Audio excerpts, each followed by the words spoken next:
Hello, what's up? Welcome to another Tier List Tuesday. Today we're going to be tackling the Sega Dreamcast. Now, in my opinion, the Sega Dreamcast was way ahead of its time. An amazing machine, amazing game collection, just an amazing console, online, first really on sort of time that I dabbled with online gameplay. An amazingly weird controller, just really, really cool. You know, I absolutely loved it, you know. You could even watch porn on there. I mean, it was that sort of porn that it took ages to load in.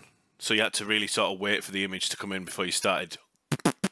I remember trying to set up the porn with a lad at school called Jay Little, and I went round to his house and he was showing me how he came round to my house because I got the Dreamcast and he was saying, oh, I don't know why it's not working. We couldn't work it out. Went to school the next day in geography and he was like, I know why it didn't work. I was like, because we didn't put the age up, we didn't put the year up. We put our birth year at 1985, and obviously that we were too young. So yeah, a little insight into them the early masturbation habits through a console. So fantastic. Now, this is a North American list. There's a lot of stuff on here that you know the rules. S, A, B, C, D, F. I don't know why sports is on there. I'm going to ignore sports. Just forget it's not there. And haven't played. Because surely that's biased anyway, whoever created this list. Sports, right? So every sports game's going to go in there. Meaning it's what? Worse than an F? So this person who made the list obviously didn't like sports games. But there's a lot of stuff in here that I haven't played. You know, there's a lot of tat. There's some stuff I have played, but I don't really want to go over it again because I've covered it in other lists. So there's a lot of stuff that was on PlayStation 1 that re-released. So things like Resident Evil 2, we've already covered in a list. Resident Evil 3, we've already covered in a list. Urban Chaos, we've already covered in a list. Quake, we've already covered. Dino Crisis, we've already covered. Tomb Raider, we've already covered. Jedi Power Battles, I think we've already covered. But I'll leave that in there just because I can't remember. So that's kind of the list there. Code Veronica, I'm sure I've covered Code Veronica, but I'll get to that, I suppose, because it's quite important, because that was a console exclusive for the Dreamcast there. So this is the list, again, quite short and sweet. So we're going to jump into it, and first off is Ready to Rumble Boxing. Now, Ready to Rumble Boxing was almost like, it wasn't really a boxing game. It was more of a beat-em-up fighting game in the style of boxing, but it was very arcadey, it was very fun.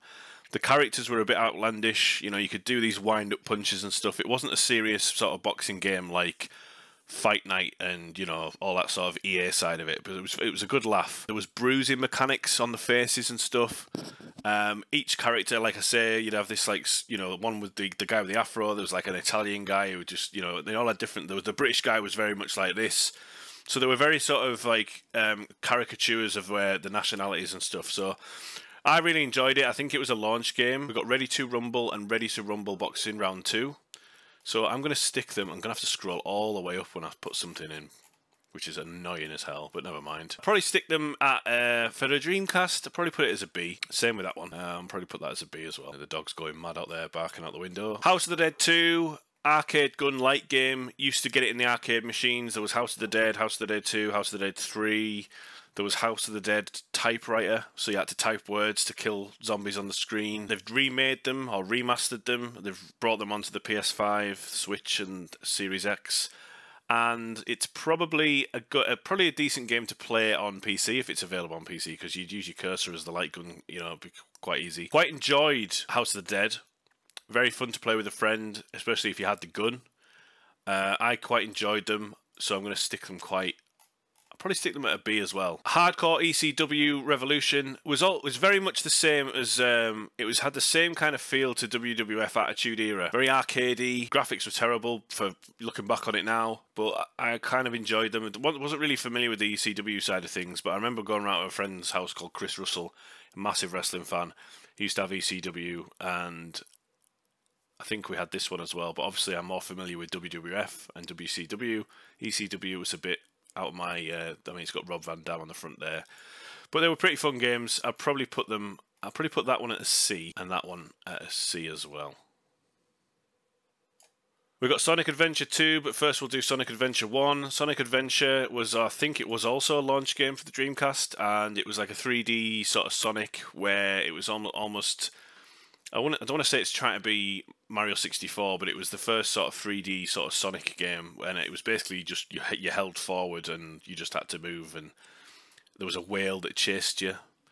You could jump in the air and press jump again. You'd lock on to bosses, like the enemies and stuff. It was quite a fun game. I really enjoyed it. I always look back on that game with fond memories. You know, there was some weird story beats to it as well.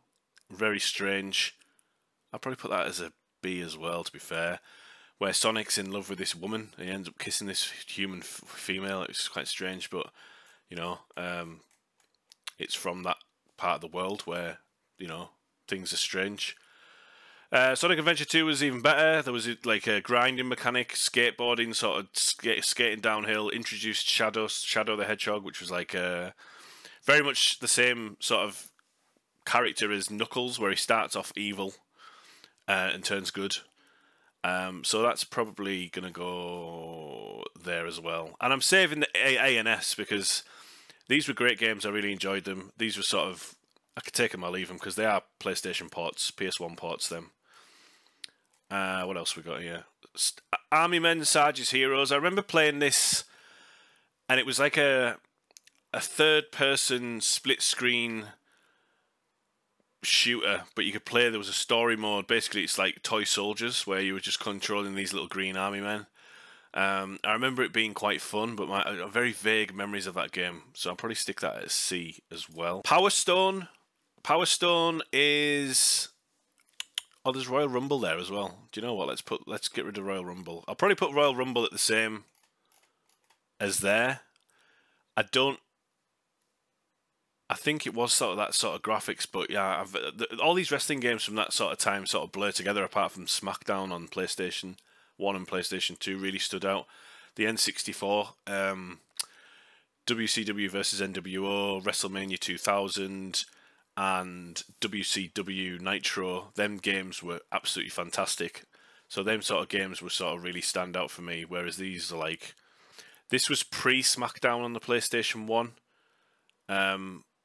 So I think the next game after that on the PlayStation 1, there was WWF Attitude. Then it was SmackDown. I'm sure it was. If I'm wrong, I'm wrong. But Power Stone was a really fun game to play. Obviously, there was 4 ports on front of the Dreamcast, so you could have 4 controllers, and it was a really fun console to play with friends and to play online. I think the main focus of the game was sort of playing online and connectivity, way ahead of its time. Power Stone was like a fighting game, but it wasn't your traditional fighting game. It was like you were in a level, and you could walk around. Like, it was like a square level, but it was from sort of like, it wasn't the top down view. It was 3D, but it was like you could swing on the, like, there was like different things you could do in this level where you're fighting each other. Think like Smash Brothers in a way. And you have these 4 different characters, but it's 4-player. Each character has different abilities from different parts of the world, and you had like different power-ups. It was a very early version of Smash Brothers. If I could sort of Smash Brothers before Smash Brothers, if that makes sense. You could pick up power-ups. There was guns. You could use, you know, these weird sort of golf clubs and stuff like that. Just really strange power-ups to win. And I really enjoyed it. I thought it was great. Capcom and Eidos. Really, really fun game. I would probably stick that up at an A. I had a lot of fun playing that game with friends. Choo Choo Rocket was a launch game. Every Dreamcast game, every Dreamcast, certainly in my country, in the box had Choo Choo Rocket. And it was like a puzzle game, and it was dog shit. It was really shit. I would probably put that as an F. Space Channel 5. I vaguely remember playing this, and it's not my cup of tea at all. Again, that's probably going to go there. Phantasy Star Online. Now, Phantasy Star has been going since the NES. You know, very early versions of Phantasy Star back in the day. Now, I didn't know about that because obviously I was too young, but I remember playing Phantasy Star Online, or seeing something on sort of game in a magazine, or I don't even. It was even before the internet. It was before the internet was a big thing either. But I don't know where I saw it. But I saw some gameplay of Phantasy Star Online, and I wanted to play it. This game is in my top 10, maybe top 10, I wouldn't say top 5 now, but maybe looking back, definitely top 10 games of all time. I'm definitely putting it. It's definitely going up there. The premise of the game is basically you create a character. It's almost like it was my first introduction to like an MMO in a way. You create a character. You've got a choice of human, robot, like this wizard, and then these like this other class I can't remember. You create your character, you create how it looks, and each character has a specific weapon. So the robots would use guns, the human would use a saber, the elf creatures would use magic, and then there was another one that I can't remember. And basically, you have this home world on this planet, above this planet, and it's like a ship, and you go on the ship, and you've got a vendor, you've got like shops, and you've got a bank, and you can go down to the planet and do missions with 3 other people before voice chat was ever a thing. So I bought the Dreamcast keyboard that came with it, and when you typed something and pressed enter, a little speech bubble came out the top of your head, and it had what you typed. And I just remember getting lost in this game, and it just blew my mind that I was playing with other people around the world from, you know, Japan, America, and whatnot, and doing these missions and leveling up and playing with these other people. And it was one of them moments in my gaming life, or gaming whatever, where there's certain things that happen throughout the gaming sphere, you know, for me, you know, the introduction of the fact that I can play VR now in this room is crazy. Virtual reality was a thing that wasn't even a thing back when it was almost sort of like this weird futuristic idea, and now it's a thing. But Phantasy Star was my first real introduction to being like, wow, fucking hell, this is crazy. Like, I can actually play with other people around the world. Downside was, if my mum or dad used the phone, it would kick me out of the match. I think that eventually got sorted, because I remember playing it and the phone working, but it was dial-up and it was really slow. But it was a really good, and the bosses were really cool. There was loads of massive bosses, and it was really, so it was on. I can't stress enough. I mean, if you went and searched for it now on YouTube, it would be like, this looks shit. But for the time, it was absolutely amazing. You had 3 attacks, so you had, at the end of each attack, you press attack again. It'd be like a follow-up attack. I ended up having like every single character up at level 50. People were hacking the game. People ended up you could player kill people. And steal the stuff. It was just I loved it. I really did. And the thing that I did, one of the biggest things that I regret about it is that I actually sold my copy of the game, traded it in, and then I missed it that much. I went and bought it again, but you needed a specific key that was unique to the game, to the box. So even the person that bought my copy wouldn't have been able to use it, because that key was specific to my account. But I needed that key to. Yeah, it was awful. I was really upset. Amazing game. Like, you had to be there, I guess, but fucking brilliant. I love that game so much. Nomad Soul is a game, one of David Cage's early games. David Cage is the guy who did Fahrenheit. He did Nomad Soul before Fahrenheit. But he did Fahrenheit, he did Detroit Become Human, he did Heavy Rain, he's making the new Star Wars, I can't remember what it's called, the new Star Wars story-driven game.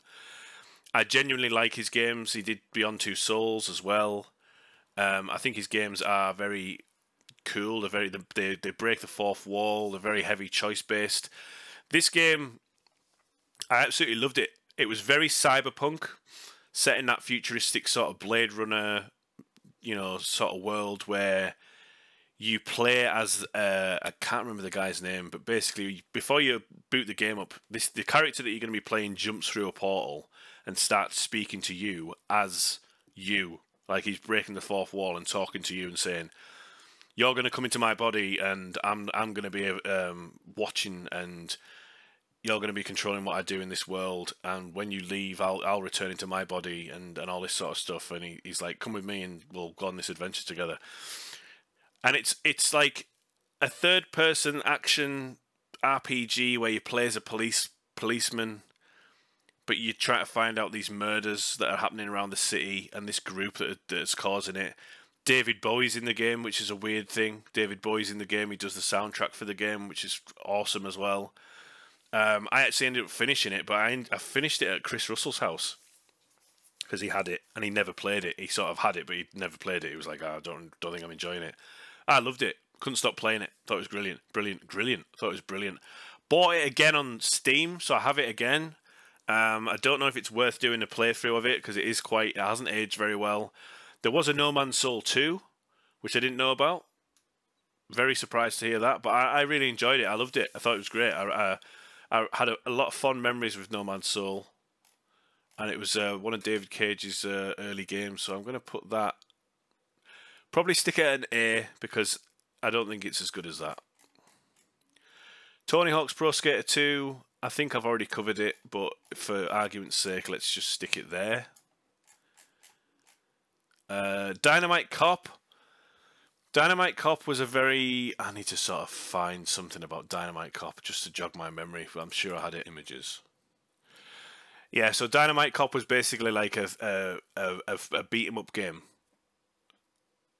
Very arcadey, where you had a character and you fought bosses and stuff. So it was almost like a 3D sort of Double Dragon, if you want. But you fought weird bosses like octopuses, and you could pick up pipes and guns, and you could arrest people. I remember that. You could arrest people once they were on the ground. You could arrest them and then they disappeared. But yeah, I loved it. I thought it was a great game. Very fond memories of it. Again, probably would put Dynamite Cop up there as well at an A. Toy Commander is basically like a flying game where you've got, like, you're playing with toys and you've got tanks and planes and, you know, military things like that. I didn't really enjoy it. I'll probably put it as C, to be fair. Phantasy Star Online, again, I don't know what this is, a different version, is it? But we'll put it up there again. Soldier of Fortune, I remember it being very violent and gory, first-person shooter, where you could actually blow people's heads off and stuff. So I don't remember the story, but you're a soldier of fortune and you go through all these missions. I remember it being very difficult. But that is a game that'll go up there. Shenmue. Now, Shenmue and Shenmue 2 and Shenmue 3, which I've not played yet, but Shenmue, I remember Shenmue... Hang on, the dog's whinging.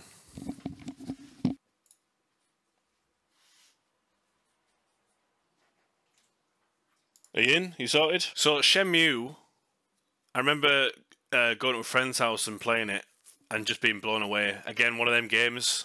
I think you had to be there. It was, obviously looking back on it now, I've actually tried to go back and play the game, and it hasn't aged well at all. They did sort of try and do a bundle remaster, but they didn't even bring the mechanics forward. So Shenmue is a game about, it's a very heavy story-driven RPG where your choices kind of matter, and it's one of the first games, from my recollection, that actually started QuickTime events. You play as a guy called Ryu, or Ryo, and basically the opening of the game is you're coming back from, I can't remember if it's university or something like that, and your father runs a dojo, and all these guys are here in black suits, and your dad's basically fighting this guy here called Landy. He basically kills him. Well, he doesn't basically kill him, he kills him. He beats him up and kills him. And then you're left in the rain, holding your father and screaming into the sky and going, no! Then you wake up the next day, and the only clue that you've got to go on is you've got a diary, and you basically, every time you sort of you've got a lead, you've got to follow it. And you basically got to go around the city or the little town that you live in and talking to random NPCs and just asking them questions and sort of saying, things like, "Oh, did you see any guys in black suits and a black car?" And then some people say no, some people say no, I haven't seen it. And then one person will say, "Yeah, okay, yeah, they drove past such and such and nearly ran him over. You'll want to speak to him, so you got to find this guy."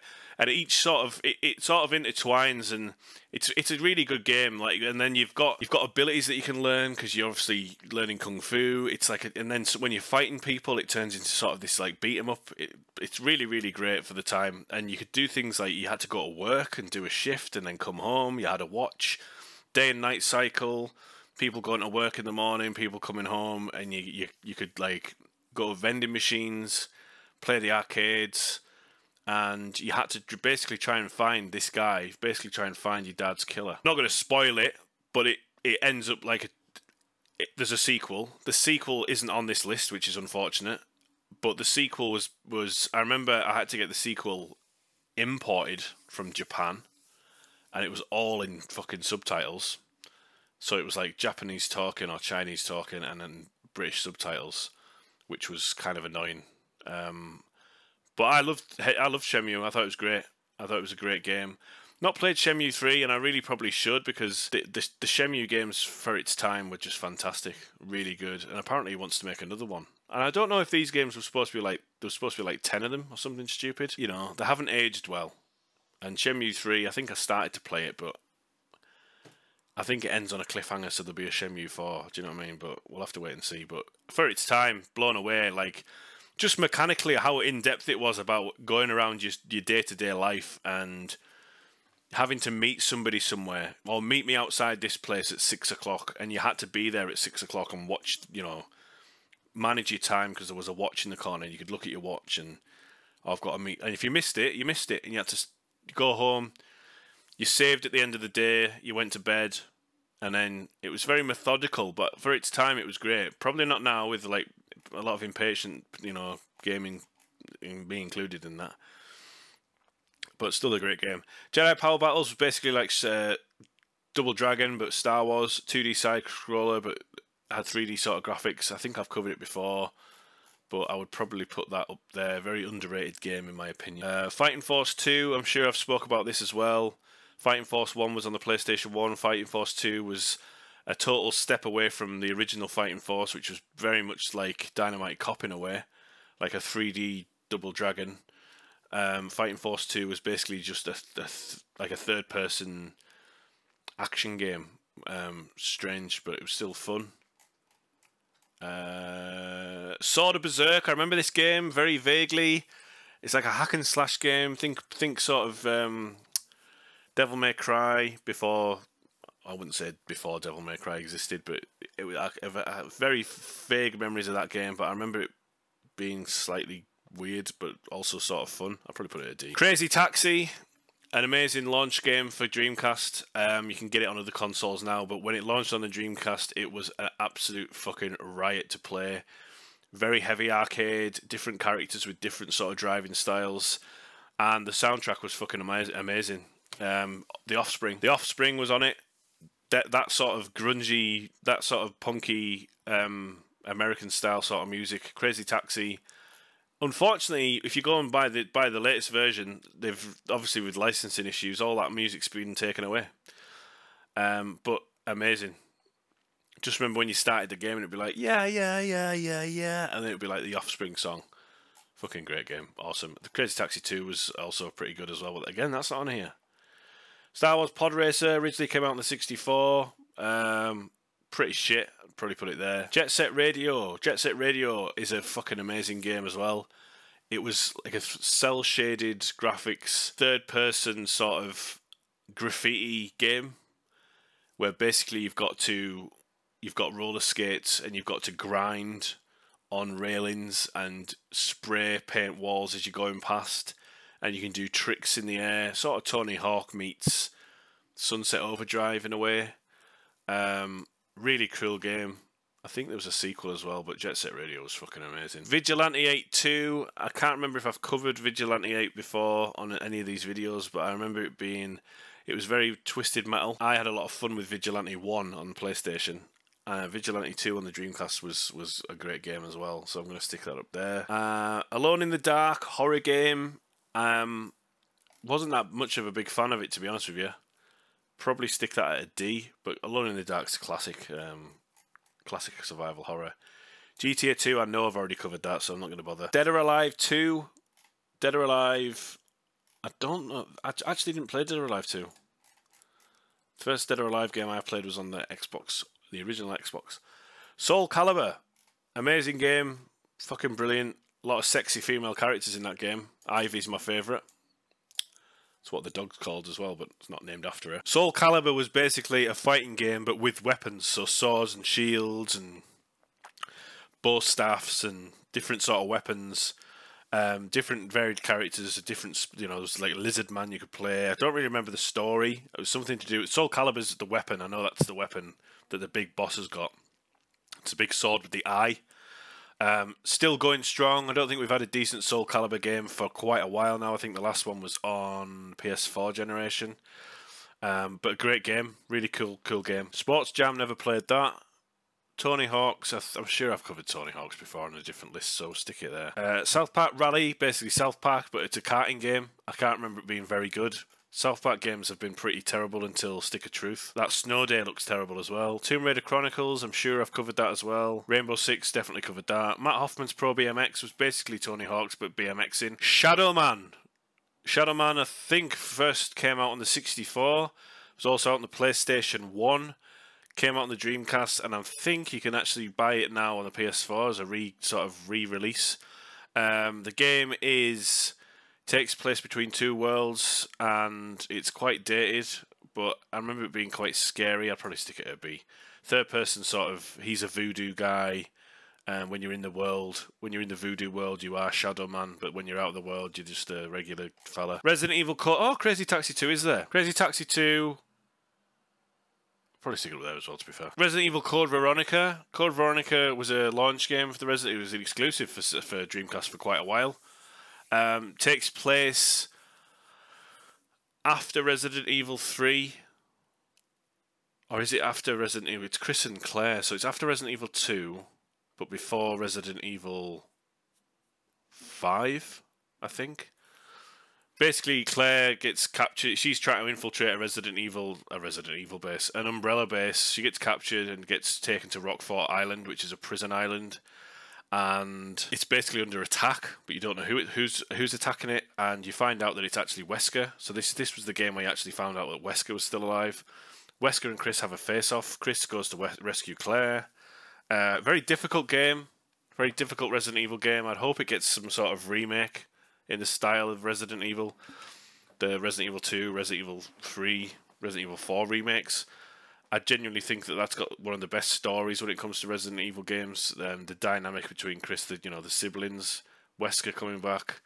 I would probably stick it up there for its time. In fact, I'll go there. Soul Reaver, I've definitely covered Soul Reaver. Skies of Arcadia was pretty good. I remember it being like this RPG, turn-based RPG game where you are basically pirates, but your ships can fly in the sky.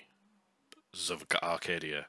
I remember it being really fun, really cool. I don't remember the ins and outs of it. I don't think it's up there. It's probably there for me. Dead or Alive 2 again. I don't think I played Dead or Alive. I'm sure I did. Silent Scope again. Another game from an arcade machine where if you saw a big arcade machine with a sniper rifle pointing at a screen, you knew it was Silent Scope.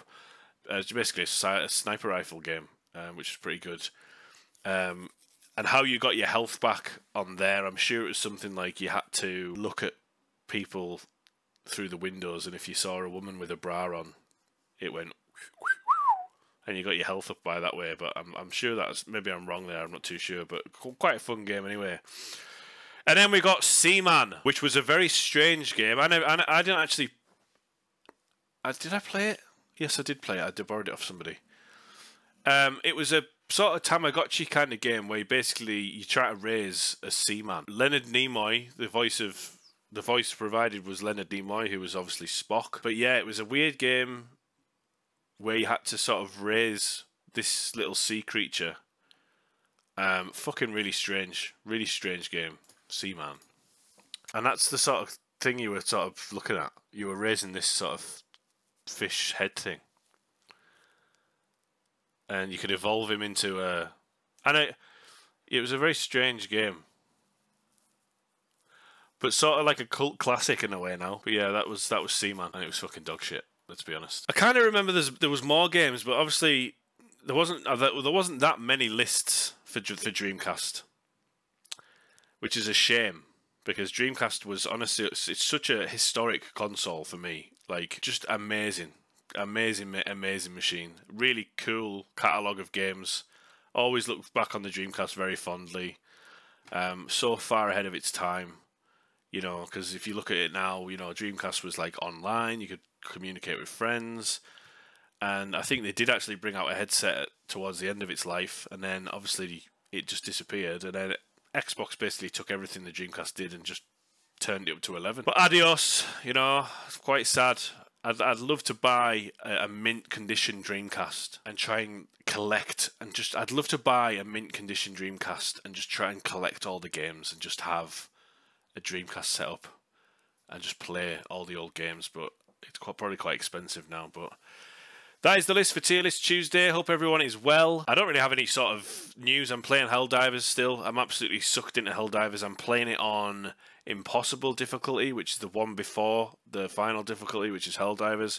I'm only at level 22, and I'm already playing on that setting. I think it works really well if you get a good team, but once you sort of realise what you're doing, great game. Might even do a bit of a playthrough of it, which I keep teasing. Also want to do a playthrough of a game. I feel like I need to play something and do a playthrough, but for now it's just these tier list fucking Tuesday lists.